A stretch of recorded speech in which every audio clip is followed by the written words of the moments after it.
Hello everyone, welcome to a new video.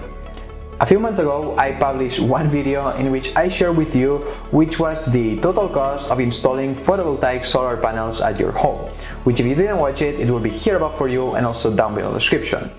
But what happens if you live in an apartment or if you live in a house in the middle of the forest surrounded by trees and either you cannot install solar panels or due to the location of your house it just doesn't make sense? Well, in this video I will share with you some tips or ideas on how you can be more environmentally friendly even if you cannot install solar panels at your home. The first option, and something that I don't see that many people talk about, would be to contract your electricity at home from a company that ensures that 100% of the electricity that they will deliver to you and that you will be using will come solely from renewable sources. I'm not sure if this is possible everywhere in the world, whatever it is that you're watching this from, but at least in Spain there are at least two companies that come to my mind, which are Som Energia and Hola Luz, that offer this possibility. By doing this, even if you're not producing the electricity yourself with your own solar panels, you still make sure that all the electricity that you use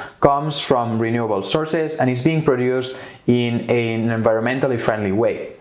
And now you might be thinking, okay, that's cool, but what is the price that I need to pay to have this energy coming just from green and renewable sources? Well, I have good news because the prices are exactly the same. If we compare the company that I mentioned before of Som Energia with Endesa, which is a very big player also in the electricity market, if not the biggest in Spain, the prices for electricity for both are exactly the same. Also, from my previous experiences, I can tell you that when we switched from our other electricity provider to Som Energia, we did feel that it was even cheaper. I'm not sure how the situation is at the moment, as we saw comparing it just with this other company, Endesa. It's the same price, but we certainly felt the difference back then. And this just comes to illustrate my point, which is that sometimes doing good things for the environment does not necessarily mean that they will be more expensive. And I really encourage you to check which are your possibilities in your area, because if you really want to do something good for the environment, I think that this is a good option.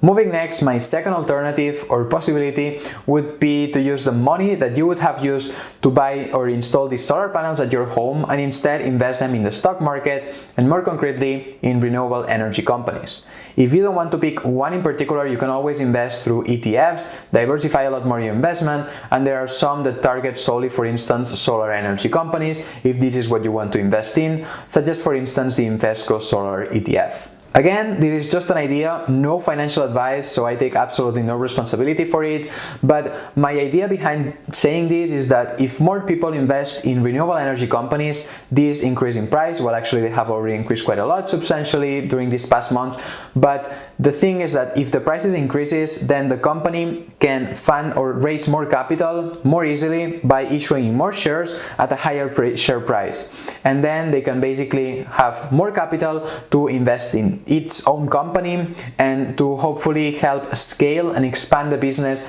even more, faster, and hopefully we can do this transition to having a cleaner planet sooner, because we really need to do this if we want to overcome the climate change. The next idea, although if you cannot install solar panels, chances are you also will not be able to do this, would be to install a small wind turbine to also generate electricity from that. If you live in an apartment, I think that this is discarded, and also if you live in a house in the middle of the forest, chances are that you also don't get that much wind. But I think that this is a more, let's say, not so popular approach, that maybe if you live in an area with a lot of wind, it might be worth considering. In terms of obtaining electricity from different sources other than the solar panels, these would be my main ideas. However, being more environmentally friendly does not stop here. It is not just about producing clean energy, but also about not wasting it. Because we might have solar panels, we might be able to produce, let's say, 50% of the energy we use,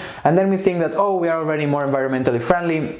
and we don't even care about trying to reduce the consumption of this electricity, while it shouldn't be the case. A very simple way to be more environmentally friendly and save more electricity would be to get used to unplugging the devices that you don't use when you're not using them. For instance, the TV at night. Yes, the monetary part might not be very appealing because at the end of the year maybe you save a few euros, but it's mostly about not wasting unnecessary electricity. And also another alternative that you could take could be to install LED lights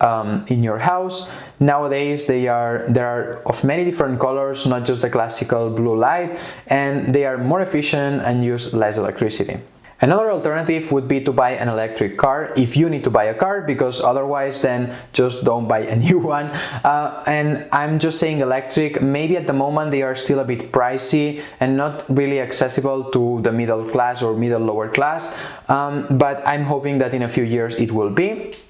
And very important, the fact that you have an electric car does not mean that you're more environmentally friendly straight away. Yes, you're contributing to the revolution, but you always need to keep in mind that the fact that you're using electricity to power your car, if this electricity comes from fossil fuels, it's no different than if you use just an internal combustion engine like just cars have been for the past, 100 years. The ideal with an electric car, or at least how I see it, would be to be able to power it with the electric panels, for instance, on your home. But since this video is about how can you be more environmentally friendly without having solar panels, then you could also take the option to use electricity from the provider that you have contracted that ensures that all the electricity that you're using to power that electric car comes from renewable sources, and then yes, this is great for the environment. Or the best when it comes to transportation would be to use public transport and not buy any car, but depending on where you live, this might not necessarily be an option. Now to finish up with the ideas in this video and on ways to be more environmentally friendly, I would just be listing some that are not as original as the ones that I have already mentioned, but we find, of course, to recycle, to make sure that no food gets spoiled from the one that you buy, that you don't buy unnecessary things because you're just helping to create unnecessary waste in the planet, and also that you try to consume less meat and move more towards a plant-based diet, because to produce the same quantity of plants you need much less energy and resources, and this is of course good for the environment. With that said though, these were all my ideas on how to be more environmentally friendly if you cannot install solar panels at your home. I hope that you got some inspiration with some of them. Even if it's just one, I will already be happy. If you enjoyed the video, then don't forget to give it a like, subscribe to the channel if you're not yet subscribed, and as always, see you next time.